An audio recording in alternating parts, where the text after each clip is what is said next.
Friends, welcome to your school YouTube channel. My name is Sandeep. आज हम class 9 का chapter mattering और surrounding का जो रिमेनिंग पार्ट है उसको कवर करेंगे। तो चलिए शुरू करते हैं। अब जो लास्ट में इसका हमारा रहता है वो है इवेपोरेशन यानी वाष्पीकरण। अब ये क्या प्रोसेस है कि इसमें हम किसी लिक्विड को उसके वेपर के अंदर यानी वाष्प के अंदर बदलेंगे। अब ये प्रोसेस होगी कब?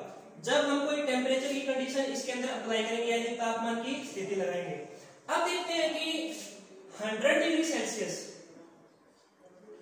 इस टेम्परेचर पर क्या होता है कि कोई भी जो द्रव लिक्विड लाइक वाटर वो उबलने लगेगा, यानी ये क्या उसका बॉइलिंग पॉइंट है, क्वथनांक है।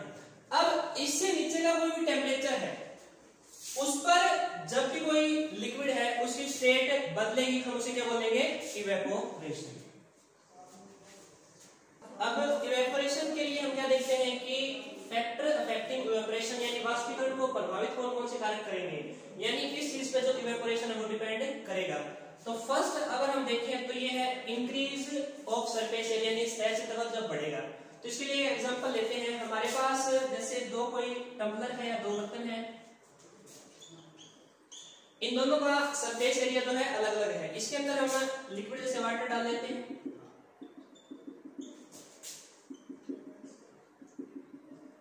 और दोनों को ओपन स्पेस के अंदर रख देते हैं या इनको कुछ टेम्परेचर की कंडीशन प्रोवाइड कर देते हैं। तो इसके अंदर क्या है? फर्स्ट केस में जो पार्टिकल है, कण है, उनकी संख्या क्या है? ज्यादा, मोर। इसके अंदर है लेस, जो पार्टिकल है वो कम है। अब जितना ज्यादा एरिया बढ़ेगा जो रेट है यानी दर, वाष्पीकरण की जो दर है वो बढ़ेगी। तो इससे क्या सजेस्ट होता है कि सतह क्षेत्रफल बढ़ाने से यानी सरफेस एरिया इंक्रीज करने से जो वाष्पीकरण है, इवेपोरेशन है, वो बढ़ेगा। दूसरा अगर हम देखें डेली लाइफ के अंदर कपड़े जो हम सुखाते हैं, क्लोथ्स, उनको स्प्रेड करते हैं यानी फैलाकर सुखाते हैं।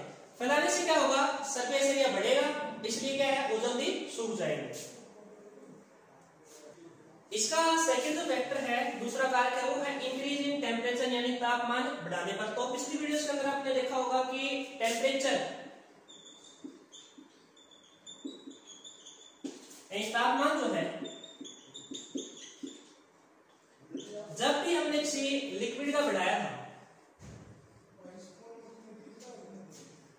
अब उसके अंदर क्या हुआ था कि काइनेटिक एनर्जी जो पार्टिकल की है, गतिज ऊर्जा,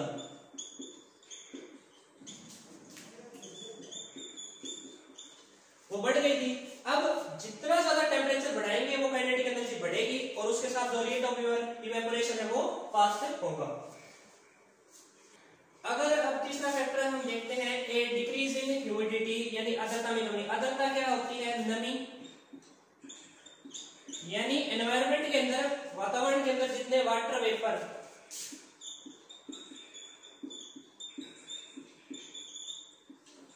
जलवाष्प उपस्थित है वो क्या कहलाती है? नमी।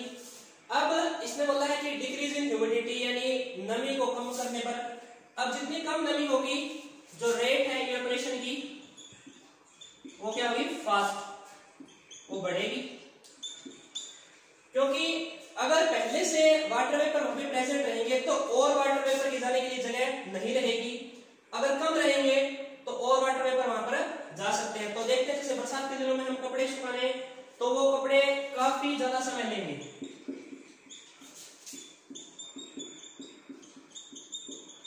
लेकिन यही सेम प्रोसेस अगर हम बिल्कुल गर्म दिन के अंदर करेंगे तो ये क्या होगी? जल्दी होगी। तो फैक्टर है हमारा वो है इंक्रीज इन विंड स्पीड यानी वायु की जो गति है उसमें वृद्धि करके हम जो रेट ऑफ इवेपोरेशन है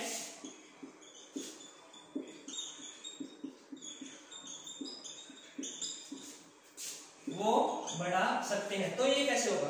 यानी किसी बीकर के अंदर जब भी हमारे पास पार्टिकल है, कण है, अब उसको जब हम गर्म करेंगे, टेम्परेचर देंगे तो उसके क्या बनेंगे? Water vapour.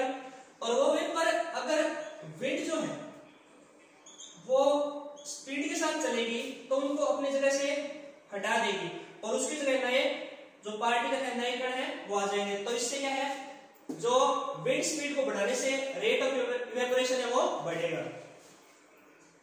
हमने इवेपोरेशन पढ़ लिया और फैक्टर यानी कारक जो है जिस पर इवेपोरेशन डिपेंड करता है वो पढ़ लिए। अब इससे रिलेटेड एक क्वेश्चन है कि how does evaporation cause cooling, वाष्पीकरण से ठंडक यानी शीतलता कैसे उत्पन्न होती है। तो इसके लिए एक डेली लाइफ का एग्जांपल लेके देख सकते हैं। जैसे हमारी हथेली है पाम,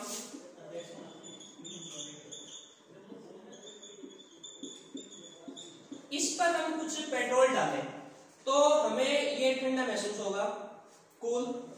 तो एक्चुअली में जो पेट्रोल है वो ठंडा नहीं है। इस केस में क्या हुआ है कि हमारी हथेली के अंदर जो भी ऊष्मा है, हीट है, उसको लेकर वो पेट्रोल इवेपोरेट हुआ है। यानी पाम से जो है वो एनर्जी यानी ऊर्जा किसने गेन की, पेट्रोल ने, और यहां से एनर्जी लेने के बाद हमें क्या लगेगा, ये ठंडा। दूसरा, समर डेज के अंदर,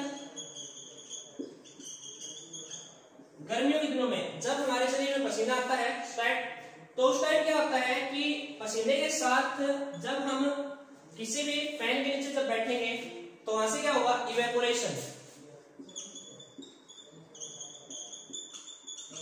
जो भी वाटर वेपर प्रेजेंट है उसका क्या होगा, इवेपोरेशन। इवेपोरेशन होने से क्या होगा, हमें ठंडक महसूस होगी। अब चैप्टर से रिलेटेड जो फर्स्ट ब्लूप्रिंट का क्वेश्चन है टेक्स्ट बुक के अंदर, पाठ्य पुस्तक में, उसमें दिया गया है कि which of the following are matter, इनमें से कौन सा पदार्थ है।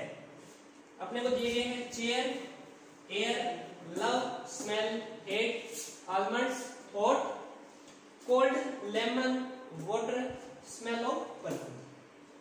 तो सबसे पहले हमें पता होना चाहिए कि मैटर क्या है। मैटर हमने पढ़ा है एनीथिंग which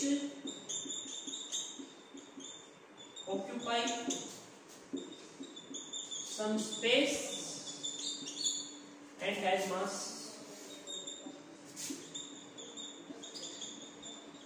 मतलब कोई भी ऐसी वस्तु जो कुछ ना कुछ जगह घेरे और उसका कुछ ना कुछ मास यानी द्रव्यमान और अपनी जो सेंस है, ज्ञानेंद्रिय है, उससे हमें उसे फील कर सके, महसूस कर सके।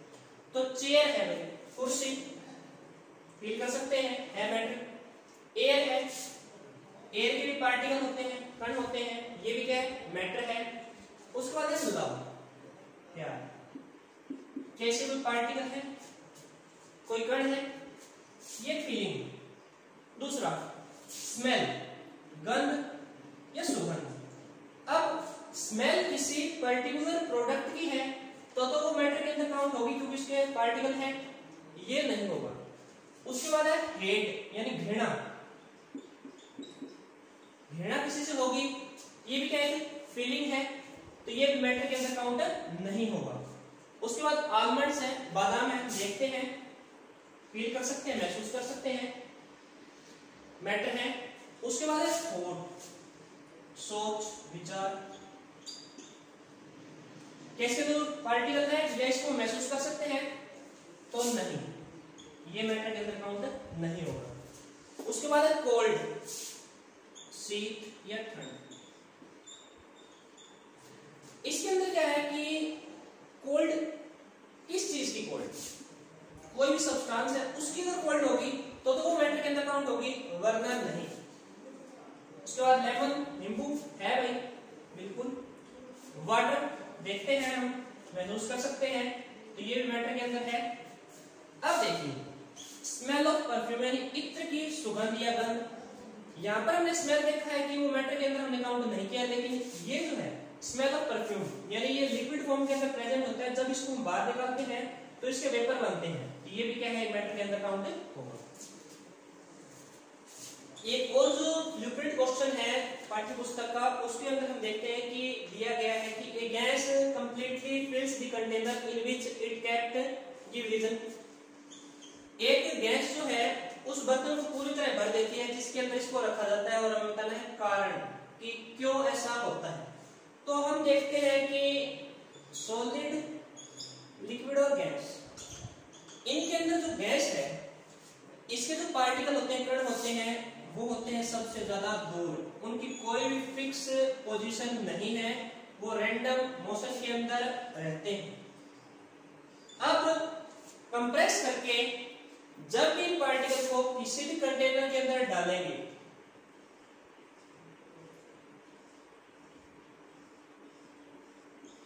तो वहां पर क्या होगा, काइनेटिक एनर्जी है वो टेम्परेचर के साथ बढ़ेगी और ये दीवारों की तरफ बढ़ेंगे और बीच का जो स्पेस है वो बाकी पार्टिकल है वो कवर कर देंगे। इसलिए जो गैस है वो उस कंटेनर को पूरी तरह भर देती है जिसमें इसको रखा जाता है।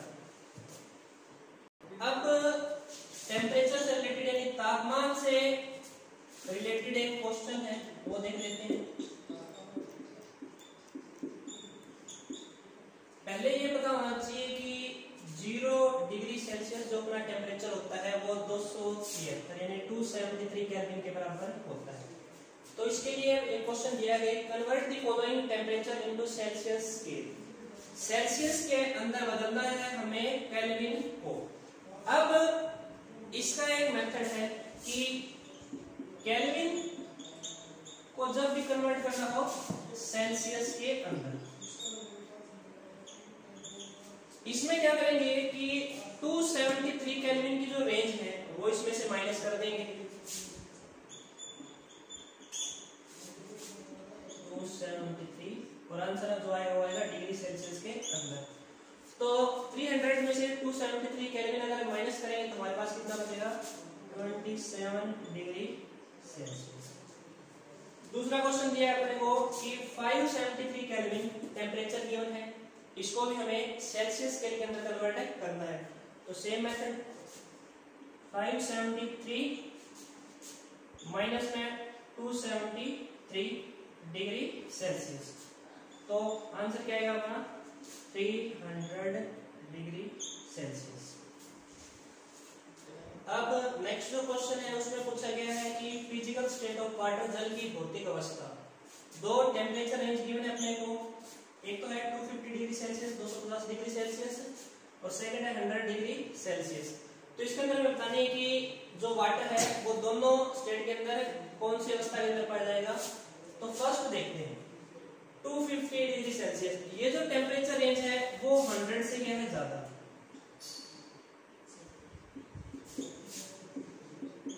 अब हमें पता है कि 100 डिग्री सेल्सियस पर जल उबलने लगता है, यानी लिक्विड से गैस के अंदर कन्वर्ट होने लगता है। तो यहाँ पर 250 डिग्री सेल्सियस के ऊपर जो स्टेट एग्जिस्ट करेगी वो कौन सी होगी, गैसियस स्टेट। गैस अवस्था के अंदर हमें वाटर मिलेगा।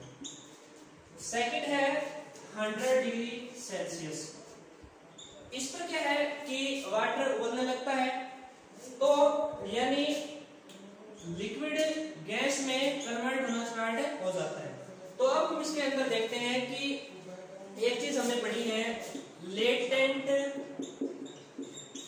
Heat of vaporisation.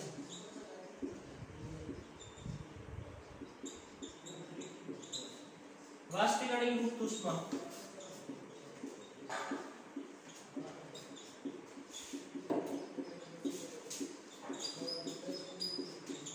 यानी क्या था इसके अंदर कि 1 केजी कोई भी लिक्विड है उसको हम गैस के अंदर कन्वर्ट करेंगे तो जो अमाउंट ऑफ हीट जो चाहिए वो होगी लेटेंट हीट ऑफ वेपोराइजेशन, वाष्पीकरण की गुप्त ऊष्मा। तो जब इस स्टेट पर यानी इस टेम्परेचर पर इसके इक्वल जो हमारी हीट है वो हो जाएगी तो वो जो लिक्विड है वो गैस के अंदर कन्वर्ट हो जाएगा। तो यहाँ पर दोनों स्टेट यानी लिक्विड एंड गैस, द्रव और गैसीय अवस्था में पाई जाएगी। पहले हमने देखा है कि जो केल्विन स्केल था उसको हमें डिग्री सेल्सियस के अंदर कन्वर्ट करना था। अब हमें गिवन है कि convert the following into kelvin scale, यानी डिग्री सेल्सियस गिवन है इस बार और बदलना है उसको केल्विन के अंदर। तो पहले वाले के अंदर हमने क्या किया था कि 273 केल्विन जो है वो माइनस किया था, इसके अंदर करेंगे ऐड यानी जोड़ देंगे। तो देखिए 25 डिग्री सेल्सियस प्लस में 273 केल्विन, तो जो रिजल्ट आएगा ये हमारा स्केल जो है वो केल्विन स्केल के अंदर बदल जाएगा, तो ये हो जाएगा 298 केल्विन। सेकंड जो है 373 डिग्री सेल्सियस है, इसको केल्विन के अंदर बदलना है, तो सेम प्रोसीजर 373 प्लस में 273 कितना हो जाएगा 646 केल्विन। इस चैप्टर के अंदर आज के लिए इतना ही। इसके हमने कुछ क्वेश्चन भी डिस्कस किए हैं ब्लूप्रिंट और एक्सरसाइज से रिलेटेड। किसी भी क्वेश्चन के अंदर किसी कॉन्सेप्ट के अंदर आपको डाउट है तो आप कमेंट बॉक्स में डाल सकते हैं। वीडियो को ज्यादा से ज्यादा लाइक शेयर और सब्सक्राइब करें। धन्यवाद। जय हिंद।